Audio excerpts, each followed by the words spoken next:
ریاست کے خلاف کارروائیوں میں ملوث دہشت گردوں کو قیمت چکانی ہوگی۔ فتنہ الخوارج اور سہولت کاروں کے خاتمے تک پیچھا جاری رکھیں گے۔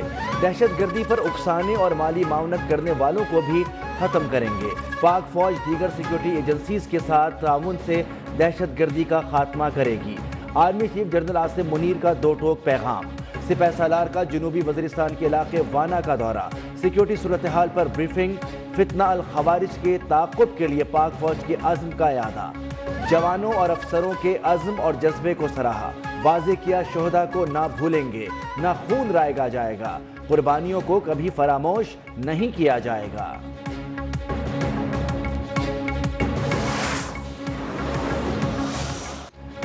حکومت اور تحریک انصاف کے درمیان مذاکرات کے لیے پہلی بیٹھک کل لگے گی۔ اسپیکر قومی اسمبلی ایاز صادق نے دونوں کمیٹیوں کو ملاقات کی دعوت دے دی۔ حکومتی مذاکراتی کمیٹی کی تشکیل پر وزیر اعظم سے اظہار تشکر۔ کہا حکومت اور اپوزیشن کو نیک نیتی سے دعوت دی۔ بات چیت اور مکالمے سے ہی آگے بڑھا جا سکتا ہے۔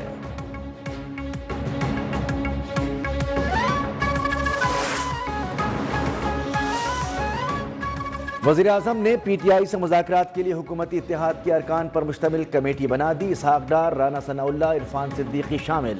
پرویز اشرف، نوید قمر، خالد مقبول، علیم خان اور چودھری سالک بھی کمیٹی کا حصہ۔ وزیر اعظم نے کہا کہ پاکستان ہے تو ہم سب ہیں۔ امید ہے مذاکرات میں ملکی سلامتی اور قومی مفاد مقدم رکھا جائے گا۔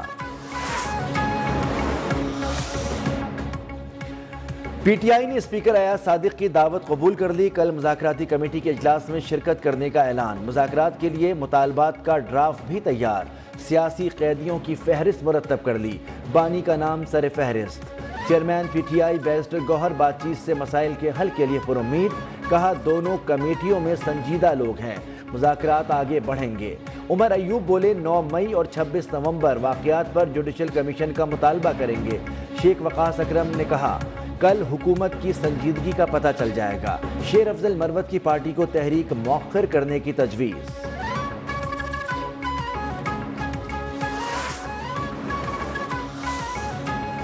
9 مئی سمیت دیگر مقدمات اور سزاؤں کا مذاکرات سے کوئی تعلق نہیں ہونا چاہیے۔ ڈیڈ لائن اور دھمکیاں دینا چھوڑ دیں۔ وزیر اعظم کے مشیر رانا ثناء اللہ کا پی ٹی آئی رہنماؤں کو مشورہ۔ 9 مئی واقعات پر مزید کچھ لوگوں کے فیصلے 1-2 دن میں ہونے کی پیش گوئی۔ وزیر اطلاعات عطا تارڑ بولے 9 مئی کو ملک کے اندر سیاسی دہشت گردی کا ماسٹر بانی پی ٹی آئی تھا۔ پی ٹی آئی نے بیرون ملک سے شہداء کے خلاف ٹرینڈ چلائے۔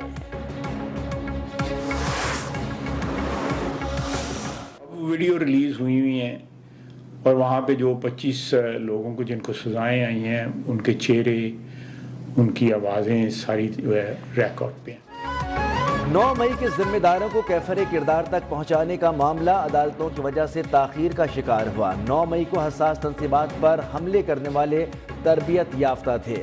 وزیر دفاع خواجہ آصف کی میڈیا سے گفتگو۔ کہا جن 25 افراد کو فوجی عدالتوں نے سزا سنائی ان کی ویڈیوز موجود ہیں۔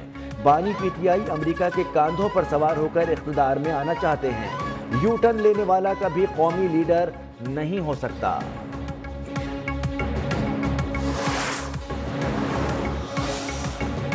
بانی پی ٹی آئی اور بشرا بی بی کے خلاف 190 ملین پاؤنڈ ریفرنس کا معاملہ۔ احتساب عدالت اسلام آباد میں کیس کا فیصلہ کل نہیں سنایا جائے گا۔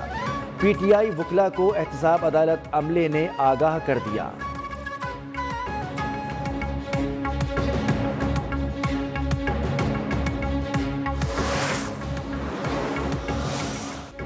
بھارت پاکستان کی میزبانی میں ہونے والی چیمپئنز ٹرافی دبئی میں کھیلے گا۔ پاکستان اور بھارت کا ٹاکرا 23 فروری ہونے کا امکان۔ ذرائع کے مطابق محسن نقوی کی صدر یو اے ای کرکٹ کے درمیان نیوٹرل وینیو سے متعلق معاملہ طے پا گئے۔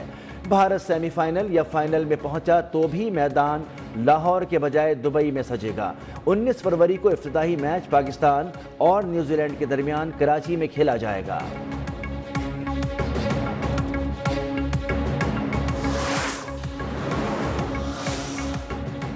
پی سی بی کو پاکستان بھر سے پاور ہٹرز کی تلاش۔ چیئرمین محسن نقوی کا T20 ٹیم کی بہتری کے لیے بڑا فیصلہ۔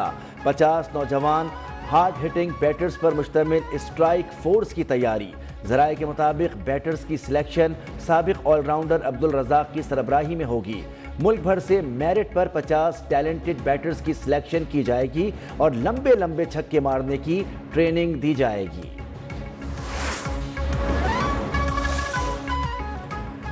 انگلینڈ چیمپئنز ٹرافی کے لیے اسکواڈ کا اعلان کرنے والی پہلی ٹیم بن گئی۔ جوز بٹلر انگلش ٹیم کے کپتان برقرار، بین اسٹوکس 15 رکنی اسکواڈ کا حصہ نہیں۔ بین اسٹوکس نیوزی لینڈ کے خلاف ہیملٹن ٹیسٹ میں ہیمسٹرنگ انجری کا شکار ہوئے تھے۔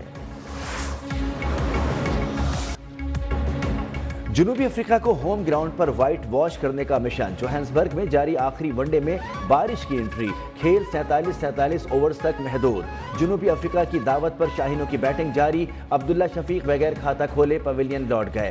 سائم ایوب اور بابر اعظم کی ذمہ دارانہ بیٹنگ، سائم ایوب کی سینچری، بابر اعظم کی نصف سینچری، 52 رنز بنا کر آؤٹ، 7 چوکے بھی شامل۔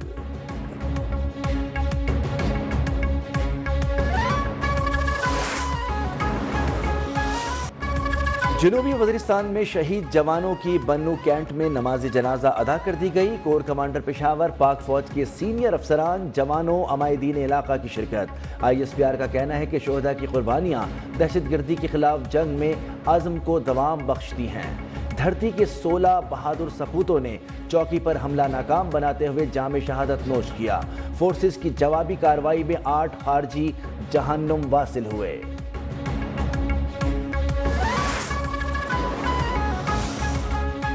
صدر اور وزیر اعظم کا جنوبی وزیرستان میں شہید جوانوں کو خراج عقیدت، اہل خانہ سے اظہار تعزیت۔ صدر زرداری کا دہشت گردی کی لعنت کے مکمل خاتمے تک کارروائیاں جاری رکھنے کا عزم، کہا دہشت گرد ملک و قوم اور انسانیت کے دشمن ہیں۔ وزیر اعظم شہباز شریف بولے، دہشت گردی کے خاتمے کے لیے قوم اپنی فورسز کے ساتھ ہے۔ سیکیورٹی فورسز ملک دشمنوں کے سامنے سیسا پلائی دیوار کی طرح کھڑی ہیں۔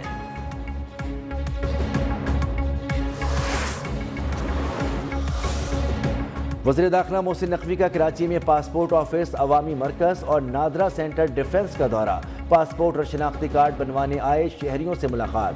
بعض شہریوں کے شناختی کارڈ کے مسائل موقع پر ہی حل کرنے کے احکامات، کہاں شہریوں کو پاسپورٹ ملنے میں تاخیر کا ازالہ کیا جا رہا ہے۔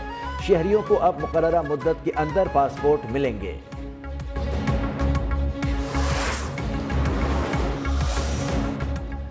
بانی PTI سے کسی اچھے سیاسی فیصلے کی امید نہیں، جیسے ہی لگے گا کہ معاملات بہتر ہو رہے ہیں وہ پھر یو ٹرن لے لیں گے۔ سندھ کے وزیر بلدیات سعید غنی کی پیش گوئی، کہا کراچی کو پانی سپلائی کرنے والی مین لائن خراب ہونا سازش نہیں، حادثہ تھا۔ جماعت اسلامی نے احتجاج کی آڑ میں شہریوں کو مشکلات میں ڈالا۔ کراچی میں پانی بحران پر جماعت اسلامی کا نیپا ہائیڈرنٹ پر احتجاج۔ امیر جماعت اسلامی کراچی منعم ظفر نے کہا، گزشتہ 2 ہفتوں سے اہلیان کراچی پانی کے سنگین مسئلے سے پریشان ہیں۔ شہر میں ہائیڈرنٹ مافیا اور ٹینکر مافیا کا راج ہے۔ ترجمان واٹر کارپوریشن کے مطابق کراچی بھر میں پانی کی فراہمی بلا تعطل جاری ہے۔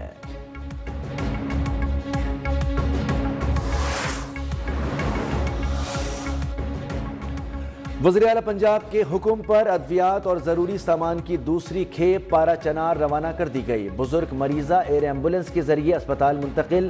مریم نواز کہتی ہیں کہ عوام کی ضرورت کے مطابق موبائل ہیلتھ یونٹ بھی بھیجیں گے۔ پارا چنار کے عوام کو مصیبت میں تنہا نہیں چھوڑ سکتے، یہ سیاست نہیں، خدمت کا وقت ہے۔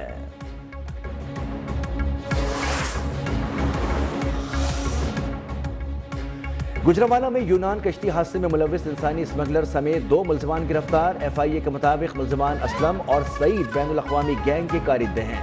اسلم نے متاثرین کو یورپ بھجوانے کے نام پر 85 لاکھ روپے ہتھیائے۔ متاثرین کو پہلے لیبیا پھر کشتی کے ذریعے یونان بھجوانے کی کوشش کی گئی۔ پاکستانی سفارت خانے کی جانب سے سانحے میں جاں بحق 6 پاکستانیوں کی میتیں وطن روانہ کرنے کی تیاری۔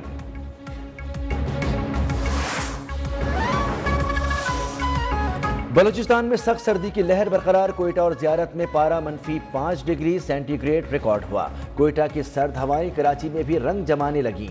صبح کے اوقات میں درجہ حرارت 9 ڈگری ریکارڈ ہوا۔ اسلام آباد میں پارہ 0 اور لاہور میں 5 ڈگری تک پہنچا۔ آلودہ ترین شہروں میں لاہور پھر سر فہرست رہا۔ ایئر کوالٹی انڈیکس 612 پر پہنچ کر نیچے آیا۔